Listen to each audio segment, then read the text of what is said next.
이번 시간에는 김영철 좀 볼게요. 김영철은 조선의 백성이고요. 전쟁으로 인한 고통과 수고로움을 겪게 돼요. 당시는 명과 청나라 사이에 전쟁이 빈번했어요. 그래서 우리나라는 청의 지원병으로 종군하게 됩니다. 그래서 전쟁으로 자주 많이 불려갔어요. 보면 볼게요. 아버지와 함께 전쟁에 참전한 영철은 처음에 19살에 참전을 합니다. 이때 참전할 때는 명나라 연합군으로 참전해요. 명나라 편으로 참전을 하는 거예요. 처음엔 명나라 편이었다. 근데 영철은 후금 장수, 청나라예요. 청장수, 아라나는 청나라의 장군이에요. 이 사람의 포로가 됩니다. 그래서 청나라에서 8년 가까이 살며 두 아들을 얻습니다. 청나라 포로가 되어서 청나라에서 8년 가까이 살아요. 그리고 아라나에 종살이를 합니다. 종살이를 하면서 살고요. 이 아라나가 조선에서 결혼도 하고요. 처자식도 얻어요. 8년 동안 살면서 충분히 그럴 수 있죠. 결혼도 하고 처자식도 낳을 수 있어요. 그렇게 8년을 가까이 살며 두 아들을 얻어요. 근데 영철은 8년 동안 살면서 몇 번이나 탈출을 하려고 합니다. 탈출을 시도를 해요.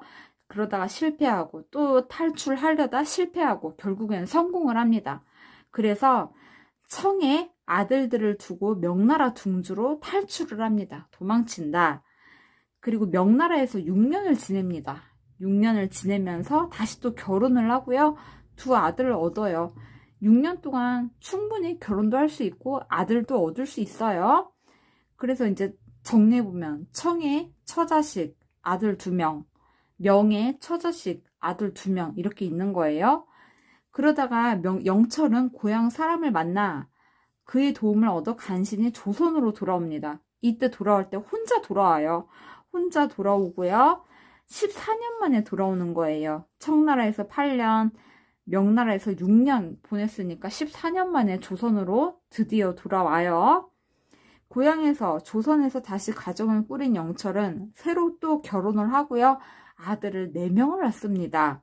영철은 계속 아들만 낳아요. 영철은 조선의 군대가 후금의 구연병으로 명나라와의 전쟁에 동원되었을 때 여기 자세히 볼게요. 지금 명과 청나라가 전쟁이 일어났어요. 근데 외교 때문에 조선은 청의 지원병으로 가야 됩니다. 청의 지원병. 근데 또 우리나라는 명과 우호적이잖아요. 우호적이지만 청의 지원병이에요. 그래서 싸워야 될 수밖에 없는 상황이에요. 그래서 이제 조선의 군대는 청의 구원병, 청의 지원병이다. 그래서 명나라와의 전쟁에 동원되었을 때 인경업, 조선 장군 밑에서 종사하게 됩니다. 왜냐하면은 어쨌든 간에 그 김영철은 중국에서 14년 동안을 살았어요. 그러니까 중국말을 잘한단 말이에요. 그러니까 전쟁에 끌려가는 거예요. 너 통역이나 해라 하면서 전쟁에 끌려갑니다. 이때 인경업이 명나라 장수에게 조선과 명나라 군대가 서로 상해를 끼치지 말자는 내용의 편지를 보낸다. 조선 장수가 명나라 장수에게 조선과 명나라 두 군대가 서로 상해를 끼치지 말자. 그러니까 뭐예요? 싸우는 척만 하자. 우리 명과 우호적이잖아요. 그러니까 우리 그냥 싸우는 척만 하자. 이렇게 편지를 보냅니다. 그랬더니 명나라 장수가 편지를 읽고 몹시 기뻐해요. 그래, 역시 조선은 우리 편이야. 조선은 우리를 배신하지 않았어. 하면서 몹시 기뻐하며 영철이에게 은 30년과 배 20피를 선물로 내리고 답장을 써줍니다. 여기에 영철이가 왜 지금 껴있냐. 영철이 통역이 가능하잖아요. 그래서 명나라와 조선 그 군대 사이를 왔다 갔다 하는 거예요. 중간에서 통역을 하는 거예요. 그러니까 영철이에게 은 30년과 배 20피를 선물로 내리고 답장을 써주었다. 답장 내용은 당연히 그래 우리 싸우는 척만 하자 이런 내용이겠죠. 돌아오는데 불빛 속에서 한 사람이 나타나더니 영철의 손을 잡고 말했다. 자네가 이곳에 어찌 왔나. 자세히 보니 바로 전윤현이었다. 지금 영철은 명나라 군대 쪽에 와 있어요. 명나라 군대 쪽에 와 있다. 그러니까 만난 사람이 명나라 사람이에요. 전유년은 명나라 사람이고요. 명나라에 있을 때 이 사람과 함께 지냈어요. 그리고 이 사람의 동생과도 결혼했습니다. 그러니까 가까운 사이예요. 가까운 사이였고요. 그리고 이제 조선으로 돌아왔다고 했잖아요. 그래서 아주 오랜만에 만난 사이예요. 영철은 경황이 없는 중에 놀랍기도 하고 기쁘기도 하여 대뜸 처자식 소식부터 묻고는, 처자식이라고 하면 명나라에 두고 온 처자식 소식이겠죠. 이 소식부터 묻고는 선물로 받은 배 20피를 전유년에게 주며 말했다. 가지고 가서 아내와 자식, 명나라에 있는 아내와 자식에게 전해줘요 하면서 부탁합니다. 배 20피를 전해달라고 해요. 왜냐하면 미안하기 때문이에요. 너네들을 명나라에 두고 나 혼자 조선으로 왔으니까 미안해 하면서 미안하다는 뜻으로 이걸 전해달라고 합니다. 돌아와 배를 대니 날이 밝아왔다. 영철은 인경업에게 이제 조선 장군에게 편지를 전해줍니다. 이 편지는 당연히 명나라 그 장수가 쓴 답장이에요. 이 답장을 전해주었는데, 인경업이 미처 편지를 뜯어보기도 전에 갑자기 오랑캐라고 하면 청나라 장수예요. 지금 계속 오랑캐 나올 건데, 오랑캐 하면 청나라 장수다. 오랑캐 두 사람이 말을 달려왔다. 청나라 사람들은 또 말을 잘 탔잖아요. 인경업은 즉시 편지를 숨겼다. 왜냐하면 이 편지의 내용을 보면은 큰일 나죠. 청을 배신하는 거잖아요. 배신한 편지기 때문에 들키면 큰일 나요. 오랑캐 두 명이 배에 오르더니 인경업의 목을 움켜잡고 말했다. 너희 쪽 작은 배가 적진, 그러니까 명나라 쪽에서 오는 것을 봤다. 명나라와 내통하고 온 것이 분명하다. 이거는 맞죠. 내통하고 왔죠. 서로 싸우는 척만 하자. 이렇게 약속했죠. 그러면서 인경업을 위협하며 옷과 신발을 벗기고 배에 탄 병사들의 옷도 모두 벗겨서 옷, 신발도 다 벗기는 거예요. 그러면서 샅샅이 몸을 수색을 합니다. 몸까지 수색을 해요. 그렇지만 아무것도 나오지 않았다. 편지를 잘 숨긴 거예요. 오랑캐들이 배에 있는 두 병사를 보고 자백하라며 추궁하자 병사들은 이렇게 말했다. 물을 깃기 위해 갔었습니다. 물을 기르려고 명나라 쪽으로 갔었습니다. 거짓말을 하는 거예요. 사실은 물을 깃기 위해 간 게 아니라 편지를 주고받기 위해서 간 거였죠. 오랑캐들이 성이 나서, 청나라 애들이 성이 나서 인경업에게 두 병사의 목을 베려고 합니다. 화풀이를 하려고 하는 거예요. 인경업은 소교는 부하예요. 부하에게 눈짓을 해서 다른 섬에 가서 목을 베게 했다. 부하는 즉시 검을 거꾸로 잡고 내리쳐. 검을 거꾸로 잡으면 날이 무디잖아요. 무딘 날로 내리쳐서 목을 베는 신용을 보이고는 자기 코를 때려 검에 피를 묻힌 후, 그러니까 피는 코피를 묻힌 거예요. 자기 코피를 묻혀서 돌아와 오랑캐에게 보여주었다. 오랑캐는 그제야 돌아갔다. 사실은 죽이는 신용만 한 거예요. 죽이는 신용만 하고 피는 코피를 묻힌 건데 오랑캐 얘네들은 거기에 속고 그제야 돌아갔다. 이날 인경업은 명나라 군대와 전투를 벌였다. 조선과 명나라는 싸울 수밖에 없어요. 어쨌든 조선은 청나라 편이기 때문에 싸울 수밖에 없어요. 그래서 전투를 벌였다. 명나라 군대가 앞으로 밀고 나와 우리 군대를 포위했다. 이것도 다 이제 연기예요. 명나라 애들이 우리 군대를 포위하자. 우리 군대는 총을 쐈어요. 근데 총알 없는 총을 쏘고, 명나라 군대는 화살을 쐈어요. 근데 화살촉이 빠진 화살을 쐈어요. 지금 얘네들 싸우는 척만 하는 거예요. 조선과 명나라는 싸우는 척만 하고 있다. 연기하고 있어요. 이렇게 한참을 싸우며 밀고 밀리기를 3차례나 반복했다. 이것도 역시 싸우는 척을 하는 거예요. 그러다 명나라 군대가 새 갈고리를 우리 배에 걸고 육박해 오자 우리 군사들 중에, 조선 군사들 중에 이것이 미리 약속된 행동임을 모르던 이들이, 그러니까 싸우는 척만 하기로 했는데 그 약속을 모르던 이들이 사태가 위급함을 보고 실탄을 장전해 진짜로 총을 쏘기 시작했다. 결국 일부 명나라 군사들이 목숨을 잃게 되자 명나라 군대는 포위를 풀고 돌아갔다. 그래서 명나라 애들이 좀 피해가 있었어요. 명나라에 피해가 있었다. 7월에 명나라 군대와 오랑캐 군대는, 오랑캐는 청이라고 했어요. 청 얘네들은 대치 상태를 풀었다. 당시에는 이 명과 청이 전쟁이 빈번하다고 했어요. 빈번했다. 그리고 조선은 외교 문제로 얘네들의 지연병으로 갔었습니다. 청의 지연병으로 갔다. 근데 명과 우호적이었다. 그리고 또 볼게, 명나라는 그냥 명나라라고 합니다. 근데 청나라는 오랑캐라고 하고 있어요. 청에 대한 적대감이에요. 적대감이다.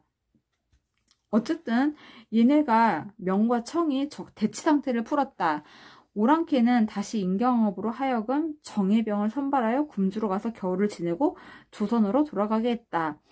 대치 상태가 풀렸어요. 그러니까 그래 니네 조선으로 돌아가 하면서 조선으로 돌아가게 했다. 그래서 이제 다시 조선으로 왔어요. 신사년에 유림이 군대를 이끌고 굶주에 갈 때 영철은 또 종군하게 되었다. 또 전쟁이 났어요. 명과 청 얘네들 또 전쟁을 합니다. 그래서 영철은 또 전쟁에 끌려갑니다. 얘가 통역이 되잖아요. 말이 되잖아요. 그래서 전쟁에 끌려갔어요. 그러니까 영철은 계속 전쟁으로 고통, 수고로움을 겪게 되는 거예요. 오랑캐 측에서는, 청나라에서는 아라나, 청나라 장수 아라나를 진중에 보내 군사 업무를 의논하게 했다. 아라나가 진중에서 영철을 보고는 이렇게 꾸짖었다. 아라나와 영철, 그 전에 인연이 있었어요. 인연이 있었다. 어떤 인연이 있었냐. 영철이가 청나라에서 포로로 8년 동안 있었다고 했어요. 이때 영철은 아라나의 종살이를 합니다. 종살이를 하고요. 아라나가 주선을 해서 결혼도 하고요. 아들도 2명을 얻게 돼요. 근데 영철이가 도망을 하죠. 명나라로 도망갔다. 탈출을 했어요. 그러니까 아라나 입장에서는 영철이가 싫은 거예요. 얘를 보니까 화가 나는 거예요. 감히 네가 나한테서 도망가? 이런 마음이 드는 거죠. 나는, 아라나가 말합니다. 나는 너에게 3가지 큰 은혜를 베풀었다. 네가 포로로 잡혀서 참수형을 받아야 할 처지였을 때 목숨을 모면하게 한 것이 그 하나다. 나는 너의 목숨을 구해주었다. 그 다음, 네가 2번이나 도망가다 잡혔지만 탈출을 시도했지만 죽이지 않고 풀어준 것이 그 둘이다. 내 제수를 너희 아내로 주고 결혼을 주선했다고 했어요. 결혼 주선해주고 너에게 건주의 집안 살림을 맡긴 것이 그 셋이다. 나는 너에게 이런 은혜를 베풀었어. 하지만 너는 3가지 용서받기 어려운 죄를 지었다. 목숨을 살려주고 거두어 기른 은혜를 생각지 않고 재차 도망간 것이 첫 번째 죄다. 명나라로 도망갔다. 탈출한 것이 죄이다. 그 다음, 너에게 말을 기르게 했을 때 나는 진심으로 너에게 부탁했건만 너는 도리어 명나라 놈들과 짜고 나를 배신했으니 이것이 2번째 죄다. 영철이가 도망갈 때 명나라 사람들과 같이 도망갑니다. 그래서 명나라 놈들과 짜고 나를 배신했다고 하는 거예요. 명나라 놈들과 같이 도망갔다. 그 다음에 도망가면서 내 천리말을 훔쳐갔다. 좋은 말을 훔쳐갔다. 그 영철이가 도망갈 때 아라나의 말을 타고 도망갑니다. 그래서 내 말을 훔쳐갔으니 이것이 3번째 죄다. 네가 도망간 건 그리 한스럽진 않지만 내 좋은 말을 잃은 것은 너무도 한스러워 지금까지도 마음이 아프다. 내 반드시 네 목을 베리라 하면서 김영철을 죽이려고 하고 있어요. 그러고는 부하들을 시켜서 영철을 포박하게 했다. 위급한 상황이에요. 사태가 급박하게 돌아가자 영철이 큰 소리로 외쳤다.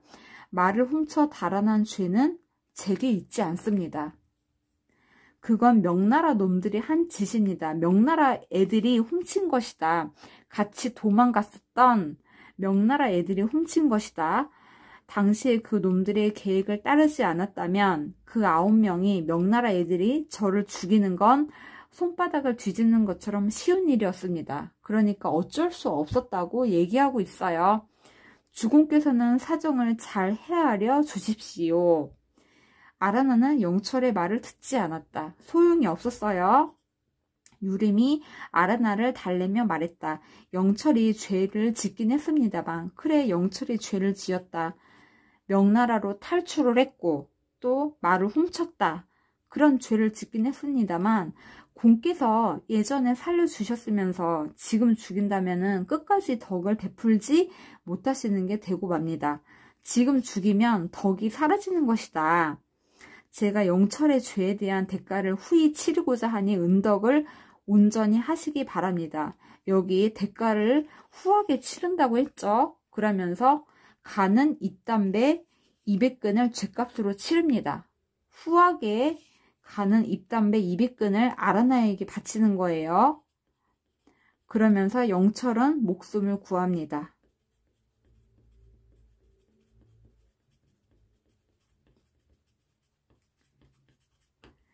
그래서 이게 목숨으로 대신해서 이거를 갚아야 되는 거예요. 입담배 200근을 갚아야 되는데, 이거를 줘야 되는데 이게 화근이 됩니다. 이거를 김영철이 갚아야 되는 건데 이것 때문에 재산을 탕진하게 됩니다. 다 써버리게 돼요. 그래서 가난해지게 됩니다. 이때 득북이 오랑캐 군중에 있었는데 아라나가 영철에게 말했다. 득북은 누구냐면 청나라에 두고 온 아들이에요. 청나라에 두고 온 아들. 그러니까 전쟁 중에 만난 거예요. 아라나가 영철에게 말했다. 네 아들 득북이 보고 싶지 않냐? 즉시 득북을 불러오게 했다. 아들을 불러오게 했다.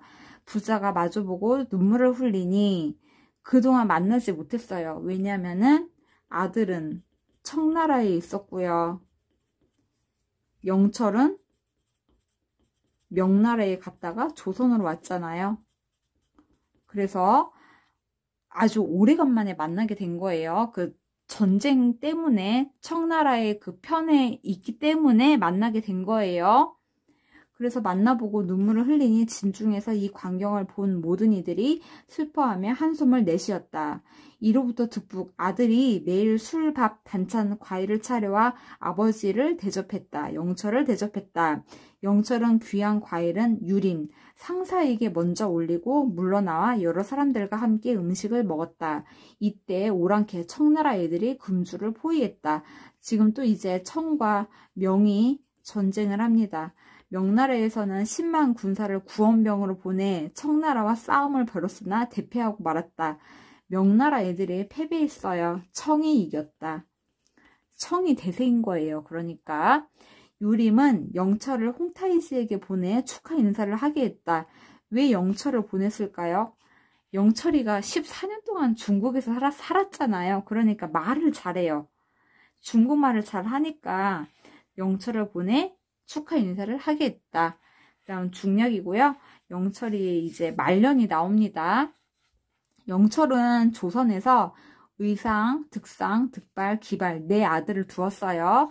조선에서도 새로운 결혼을 하고요. 4아들을 둡니다. 영철은 다 아들만 낳아요.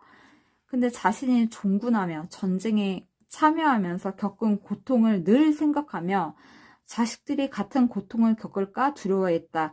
전쟁의 고통을 겪을까 두려워했다. 무술년에 조정에서 자모 산성을 고쳐 쌓으며 성을 방비할 그러니까 보초병을 모집했는데 이에 응한 사람은 보초병이 되면은 군역을 면해 주었다. 영철은 즉시 4아들과 함께 성으로 들어가 살았어요. 보초병이 되었다. 그래서 군역을 면제받았어요. 이때 이미 영철의 나이 60이 넘었다. 영철은 이렇게 늙은 나이에 보초병이 된 거예요. 그러니까 이제 전쟁으로 인한 수고로움이 계속되는 거예요. 우리나라도 그렇잖아요. 우리나라도 전쟁의 그런 위험 때문에 군대에 가는 것처럼 전쟁의 위험이 있기 때문에 보초병을 세우는 거예요. 영철은 가난 속에서 할 일 없이 늙어가면 영철이 가난하다고 했어요. 왜 가난하냐면 이 아까 목숨을 구한 대신에 입담배 200근을 줬다고 했죠. 이게 다 영철의 몫으로 돌아온 거예요. 영철이가 이걸 갚아야 되는 거예요. 이걸 갚느니라고 재산을 탕진했어요. 그래서 가난 속에서 할 일 없이 늙어가며 가슴 속에 불평하는 마음이 일어날 때마다 불평하는 마음. 왜 불평하냐면 전쟁에 그렇게 많이 갔어요. 근데 나라에서 보상받은 게 없어요. 보상이 없어서 불평하는 마음이 일어날 때마다 성 위에 올라가 북쪽으로 건주를, 남쪽으로 둥주를 바라보았다. 청나라와 명나라를 바라보았다. 이거는 청나라에 있는 처자식, 명나라에 있는 처자식을 바라보았다. 그리워한 거예요. 그러고 있노라면 서글픈 생각에 눈물이 떨어져 옷깃을 적셨다. 두고 온 처자식 생각에 서글프기도 하고요. 미안하기도 한 거예요. 영철은 언젠가 사람들에게 이런 말을 한 적이 있다. 내가 아무 잘못도 없는 처자식을 저버리고 와 두 곳의 처자식들로 하여금 두 곳의 처자식들, 청나라에 있는 처자식, 명나라에 있는 처자식 버리고 왔죠. 버리고 혼자 조선으로 왔어요. 하여금 평생을 슬픔과 한탄 속에서 살게 했으니 지금 내 궁궁함이 이 지경에 이른 게 어찌 하늘이 내린 재앙이 아니겠는가. 다 나의 죄이다. 하지만 타국에 떨어져 살다가 14년 동안 살았잖아요. 그러다가 끝내 부모의 나라 조선으로 돌아왔으니 또한 한스러이 여길 게 뭐 있겠나. 고국으로 돌아온 거는 고맙다. 영철은 20여년간 성을 지키다가 보초병으로 살다가 84세 되던 해에 죽었다. 그러니까 일생을 어떻게 살았냐. 19살에 전쟁에 처음 나갔고요. 14년 동안 외국에서, 그러니까 중국에서 살았고요. 그 다음에서도 계속 명과 청이 전쟁이 날 때마다 전쟁에 끌려갔어요. 그리고 나이가 먹어서도 보초병으로 살 수밖에 없었어요. 전쟁에 그런 수고와 고통이 있었어요. 이거는 당시 백성들의 그런 고통과 수고로움이었다고 합니다. 여기까지 정리할게요.